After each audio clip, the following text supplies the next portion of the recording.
தமிழ்நாட்டுல எல்லாமே சேஞ்ச் ஆயிடுச்சு. உங்க நகையையும் சேஞ்ச் பண்ணுங்க. உங்க பழைய நகைக்கு கிராமுக்கு 150 ரூபாய் கூடுதலா வாங்கி புது நகை எடுத்துக்கோங்க. அதே கம்மி சேதாரம் தான் உங்க லலிதால மட்டும்தான். ஆச்சி மசாலா. எந்த சமையலும் ருசி தேடும் ரகசியம் 20 ரூபாய்.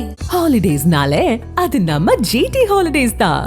GT Holidays, South India's #1 travel brand. You know you are special when you're with GT Holidays.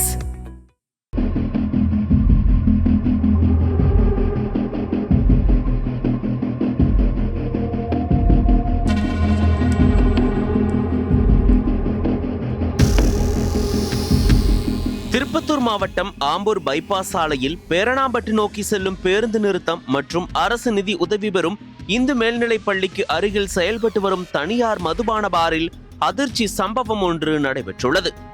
Ambur Rettithoppu பகுதியை சேர்ந்த ஹரிகிருஷ்ணன் என்பவர் 17ஆம் தேதி மாலை மது அருந்துவதற்காக அந்த பாருக்கு சென்றுள்ளார்.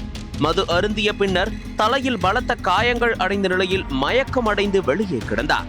108 ஆம்புலன்ஸ் மூலம் உடனடியாக ஆம்பூர் அரசு மருத்துவமனைக்கு அழைத்து செல்லப்பட்ட அவர் முதலுதவி அளிக்கப்பட்ட பின்னர் உயிருக்கு ஆபத்தான நிலையில் வேலூர் அரசு மருத்துவமனைக்கு மேல் சிகிச்சைக்காக அனுப்பி வைக்கப்பட்டார். சம்பவம் குறித்து ஆம்பூர் நகர போலீசார் வழக்கு பதிவு செய்து விசாரணை மேற்கொண்டு வருகின்றனர். ஹரிகிருஷ்ணன் தமிழ்நாடு நுகர்பொருள் வாணிப கிடங்கில் மூட்டை தூக்கும் தொழிலாளியாக பணியாற்றி வருகிறார். மது போதையில் யாரோ தாக்கி இருக்கலாம் அல்லது பாரில் பணியாற்றும் ஊழியர்கள் தள்ளிவிட்டு இருக்கலாம் என சந்தேகம் எழுப்பியுள்ளனர். புதிதாக பொறுப்பேற்ற தமிழக அரசு மாநிலம் முழுவதும் பேருந்து நிலையங்கள் மற்றும் பள்ளிகளுக்கு அருகில் இயங்கி வந்த 717 அரசு மதுபான கடைகளை அகற்றிய நிலையில் ஆம்பூர் பைபாஸ் சாலையில் சென்னை பெங்களூரு தேசிய நெடுஞ்சாலை மற்றும் ஆம்பூர் பேரணாம்பட்டு சாலைகளை இணைக்கும் முக்கிய பேருந்து நிறுத்தம் மற்றும் பள்ளிக்கு அருகில் செயல்படும் இந்த தனியார் மதுபான பாரை உடனடியாக அகற்ற வேண்டும் என கோரிக்கை விடுத்துள்ளனர்.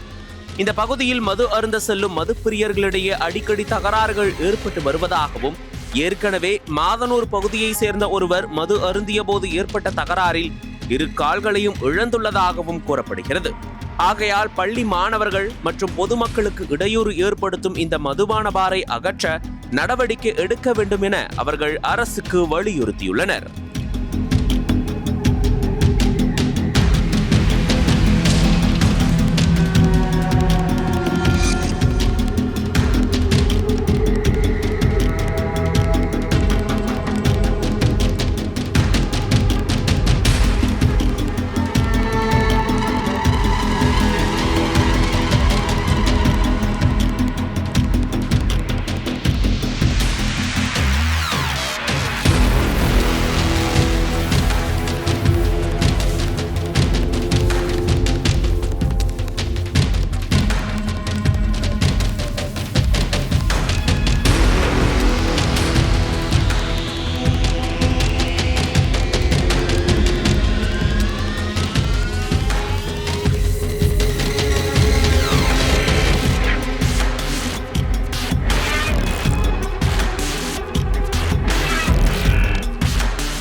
அனல் பறக்கும் செய்திகளை அப்டேட் செய்து கொள்ள நக்கீரன் களத்தை இப்பவே சப்ஸ்கிரைப் பண்ணுங்க.